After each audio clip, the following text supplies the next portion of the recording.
Kalau memang dibudidayakan di kolam besar ya, teman-teman berikanlah ketinggian yang kurang lebih sekitar 60 ataupun minimal 50 cm lah, ataupun 70 cm, bahkan 1 meter itu jauh lebih bagus ya.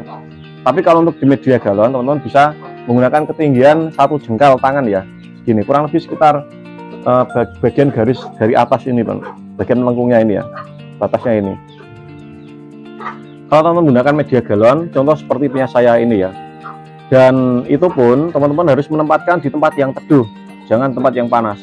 Nah, ada juga yang bertanya, kalau ditempatkan di dalam rumah bisa nggak Bang? Bismillahirrahmanirrahim. Assalamualaikum warahmatullahi wabarakatuh. Jumpa lagi dengan saya di channel RDM Lili Tumbuh Pam. Kali ini saya ingin menjawab pertanyaan dari sobat kita mengenai tentang cara merawat bibit ikan lele ketika awal tebar. Nah, untuk teman-teman yang baru budidaya ikan lele baik di media galon ataupun di kolam terpal ya, teman-teman silahkan simak dan tonton video saya dari awal hingga sampai akhir ya, supaya teman-teman tahu dan paham mengenai tentang cara perawatan bibit ikan lele ketika baru kita tebar. Nah, pertanyaan ini sangat bagus sekali dan sangat menarik saya bahas, walaupun sering sekali saya sampaikan di video saya ya. Nah, biasanya kenapa kok kebanyakan dari teman-teman yang baru memulai budidaya ikan lele itu kok banyak sekali yang mengalami kematian ataupun ikan lele yang sakit, bahkan tidak jarang mereka gulung tikar pada awal memulai ataupun istilahnya itu tidak diteruskan ya karena gagal tadi ya. Yang mengakibatkan faktor tingkat kematian yang sangat tinggi biasanya juga bisa disebabkan karena bibit ataupun dari perawatan teman-teman. Kali ini saya akan menjelaskan dari yang pertama adalah ketika teman-teman budidaya ikan lele ataupun baru tebar bibit ya. Hal yang harus teman-teman perhatikan sangat penting sekali adalah ketika teman-teman memulai adalah proses pemilihan bibit ataupun pembelian bibit. Nah, dalam proses pemilihan bibit ini teman-teman harus benar-benar selektif ataupun benar-benar harus diperhatikan, karena apabila teman-teman asal ya, itu bisa berdampak fatal terhadap ke belakangnya nanti ataupun ke depannya nanti ya.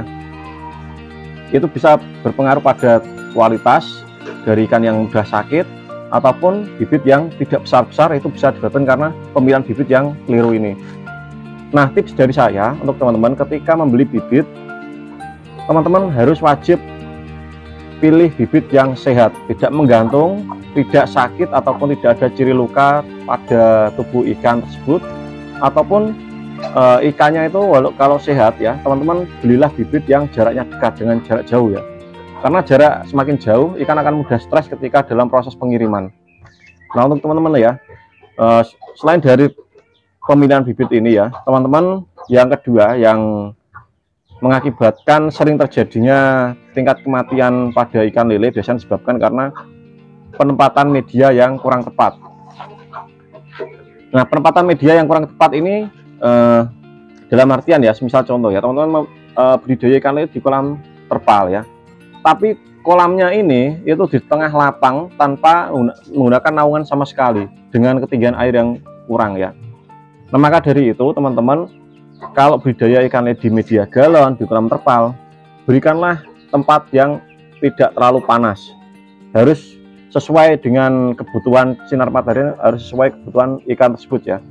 Kalau memang dibudidayakan di kolam besar ya, teman-teman berikanlah ketinggian yang kurang lebih sekitar 60 ataupun minimal 50 cm lah, ataupun 70 cm, bahkan 1 meter itu jauh lebih bagus ya. Tapi kalau untuk di media galon, teman-teman bisa menggunakan ketinggian 1 jengkal tangan ya, gini, kurang lebih sekitar bagian garis dari atas ini Bang, bagian lengkungnya ini ya, batasnya ini. Kalau teman-teman menggunakan media galon, contoh seperti punya saya ini ya, dan itu pun teman-teman harus menempatkan di tempat yang teduh, jangan tempat yang panas. Nah, ada juga yang bertanya, kalau ditempatkan di dalam rumah bisa nggak Bang? Sangat bisa ya. Mau di belakang rumah, terkadang dari rumah-rumah di kota kan ada teras belakang ya, itu kita bisa susun di satu baris gitu ya, belakang rumah bisa ya. Nah itu kita taruh di tempat yang teduh. Kalau memang terkena sinar matahari itu, kalau bagusnya itu ya, itu lebih baik itu sore istilahnya itu jam 2 sampai sore lah. Nah selain dari penempatan media ini yang mengakibatkan tingkat kematian yang sangat tinggi, biasanya kan disebabkan karena kepanasan ya, itu bisa ikan itu stres ataupun terkena air monas karena melepuh badannya ya. Dan yang ketiga ini teman ya, ini juga tidak kalah penting, yaitu adalah pemberian pakan. Dalam proses pemberian pakan ini dari teman-teman, saya harap ketika merawat bibit ikan lele supaya tidak sakit ataupun tidak terjadi kematian, ketika teman-teman memberikan pakan itu, berikanlah pakan yang sesuai, berikanlah pakan pelet ya, ataupun kalau pakan alternatif teman-teman harus mengikuti prosedurnya.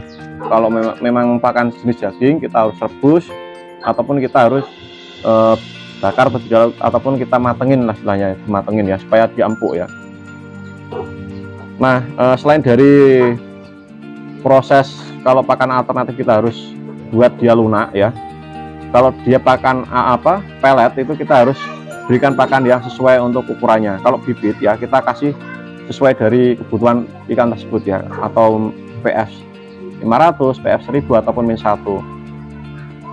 Dalam pemberian pakan ini teman-teman, itu tidak bisa kita berikan secara over ataupun kebanyakan. Kalau kebanyakan, besar kemungkinan ikan akan terserang bagian lambungnya atau perut ya. Jadi kalau perutnya sudah terserang atau dia membengkak ya, itu otomatis biasanya ikan akan sakit, pencernaannya akan sakit, sehingga nafsu makan turun, 1, 2, 3 hari biasanya akan mati ya. Jadi teman-teman harus waspada dalam proses pemberian pakan. Nah, walaupun ada juga ikan yang sudah beradaptasi dengan pakan kering ataupun kondisi kolam tanah biasanya ya, itu lebih aman ya. Tapi kalau untuk bagian media galon ataupun kolam terpal, kolam beton itu kurang aman ya. Nah, selain dari pemberian pakan yang teman-teman harus perhatikan ketika merawat bibit ikan lele, yang keempat ini adalah mengenai tentang perawatan air. Dalam proses perawatan bibit ikan lele dari awal tebar, perawatan air ini sangatlah penting teman-teman perhatikan. Yang pertama, apa sih yang harus kita rawat airnya itu? Air yang dirawat adalah dalam proses pergantian air yang pertama. Yang kedua, pengurangan air secara berkala itu setiap hari ataupun 2 hari sekali kita kurangi. Nah, bagaimana kalau di media galon seperti ini? Kalau di media galon seperti ini tanpa menggunakan pengurangan air, jika teman-teman menambahkan pengurangan air itu jauh lebih bagus. Misal menggunakan selang ya, kita kurangi, tambahkan air baru, itu jauh lebih bagus. Itu kita 3 hari sekali kurangi airnya, tambahkan air baru, ataupun teman-teman bisa menambahkan airnya saja. Kalau tempatnya di outdoor ya, kita kasih lubangan, kita siram dengan menggunakan selang ya. Perawatan air ini sangat berpengaruh dan berdampak besar terhadap perawatan bibit ya. Baik bibit ataupun ikan besar itu sangat penting sekali teman-teman harus merawat airnya ya. Dan apa sih manfaat merawat air? Manfaat merawat air pada media kolam ikan lele adalah supaya ikan tersebut itu sehat, nafsu makannya bagus ya, sehingga pertumbuhannya akan cepat.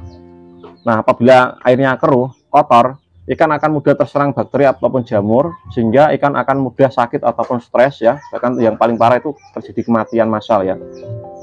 Nah, yang kelima adalah penyortiran. Nah, penting sekali teman-teman, bagian penyortiran ini terkadang walaupun jarang dari pemula itu melakukan proses penyortiran, tapi teman-teman harus benar-benar harus diperhatikan dalam proses penyortiran ini, karena dalam proses penyortiran ikan lele ini apabila teman-teman tidak lakukan, biasanya yang fatal adalah tingkat kanibalisme yang sangat tinggi. Mungkin tebar awal teman-teman itu mungkin ya, kalau di kolam di media galon itu 15 ekor. Kalau tidak disortir, tidak dikurangi jumlahnya ya, mungkin yang sisa di media galon ini mungkin sekitar 10 ekor ataupun 8 ekor. Tapi kalau teman-teman sortir, insya Allah akan aman ya. Yang besar kita samakan yang besar, yang kecil kita samakan yang kecil. Itu yang dinamakan penyortiran ya. Nah, pasti teman-teman ada yang bertanya, dalam proses penyortiran itu kita lakukan berapa hari sekali sih supaya ikan kita itu pertumbuhannya itu bagus dan tidak mudah stres ataupun tidak mudah sakit. dan pertumbuhannya itu rata. Dalam proses penyortiran kita bisa lakukan seminggu ataupun 10 hari sekali. Nah, dengan catatan ketika teman-teman melakukan proses penyortiran, pastikan bibit tersebut itu sehat, tidak sakit ya, ataupun tidak stres. Dan jangan memberikan pakan ketika kita melakukan proses penyortiran ya, supaya ikan kita itu aman ya, ataupun tidak stres. Dan ketika ikan stres itu biasanya akan sakit. Nah, sekian video yang saya sampaikan untuk teman-teman. Semoga video ini bermanfaat untuk teman-teman ya. Dan terima kasih sudah berkomentar di channel saya dan sudah like dan subscribe ya.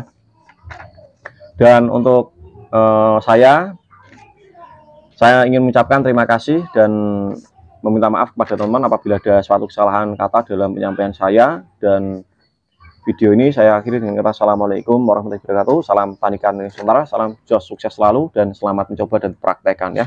Sampai jumpa lagi di video selanjutnya.